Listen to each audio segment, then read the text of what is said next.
अब ऊपर से नीचे की राजनीति का अंत हो गया है। अब नीचे से जो समाज की जो आवाज उठेगी वही राजनीति का आधार बनेगी। मैं कहना चाहता हूं कि देश किसी की व्यक्तिगत महत्वाकांक्षा से नहीं, जन आकांक्षा से चलेगा।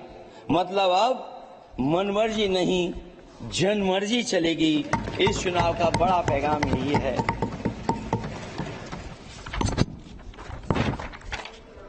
अध्यक्ष महोदय, बहुत सी बातें हुई हैं।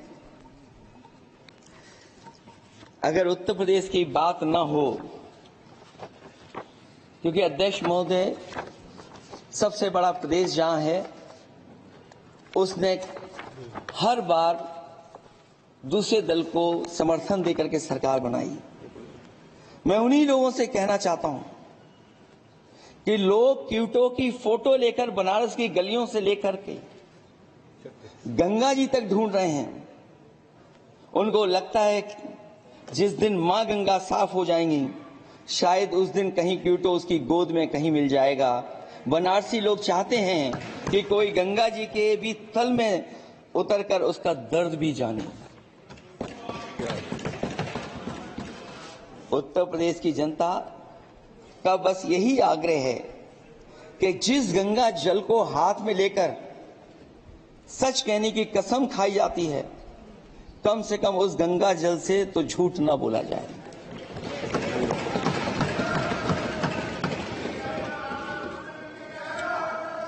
जहां विकास के नाम पर खरबों रुपए की लूट का राज खोलते भ्रष्टाचार के गड्ढे प्रदेश का नाम खराब कर रहे हैं, वहीं पहली बारिश में ही टपकती हुई छत और गिर चुकी स्टेशन की दीवार बेईमानी की निशानी बन गई है।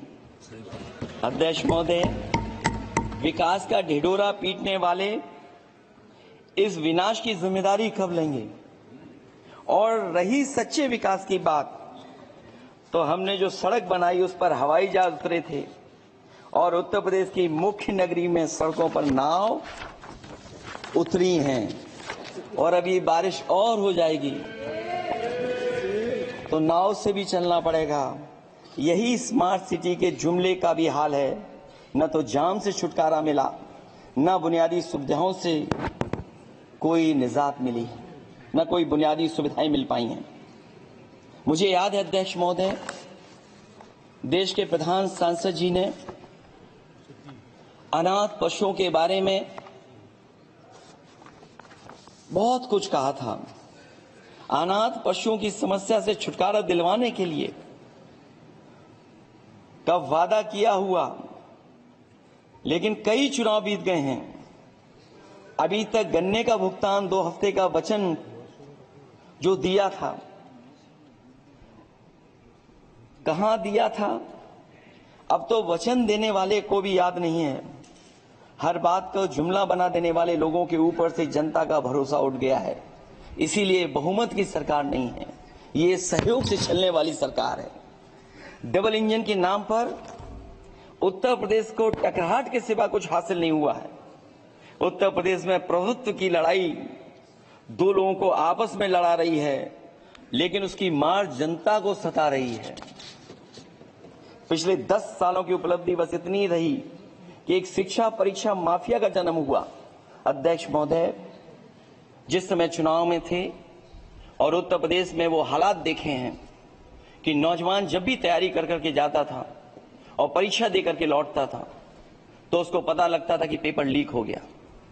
और उत्तर प्रदेश में केवल एक पेपर लीक नहीं हुआ है, जितनी भी परीक्षाएं हुई हैं सब पेपर लीक हुए हैं। केवल उत्तर प्रदेश ही नहीं, मैं माननीय सांसद की तरफ से सुन रहा था, कई ऐसे प्रदेश हैं जहां पर परीक्षाएं देने तो बच्चे गए, लेकिन वहां भी पेपर लीक हो गया।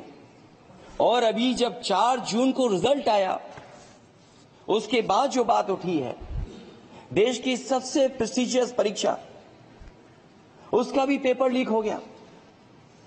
और आखिरकार ये पेपर लीक हो क्यों रहा है? सच्चाई तो ये है कि ये सरकार पेपर लीक इसलिए करा रही है कि सरकार नौकरी नहीं देना चाहती, रोजगार नहीं देना चाहती, उन नौजवानों का भविष्य नहीं बनने देना चाहती। पिछले 10 सालों की उपलब्धि बस इतनी रही है कि एक शिक्षा परीक्षा माफिया का जन्म हुआ है, जिसने तथाकथित अमृत काल में युवाओं के भविष्य की आशाओं को ही जहर दे दिया है। जो सरकार उम्मीद को मार दे, वह न तो वर्तमान को सुधार सकती है, न भविष्य को संवार सकती है।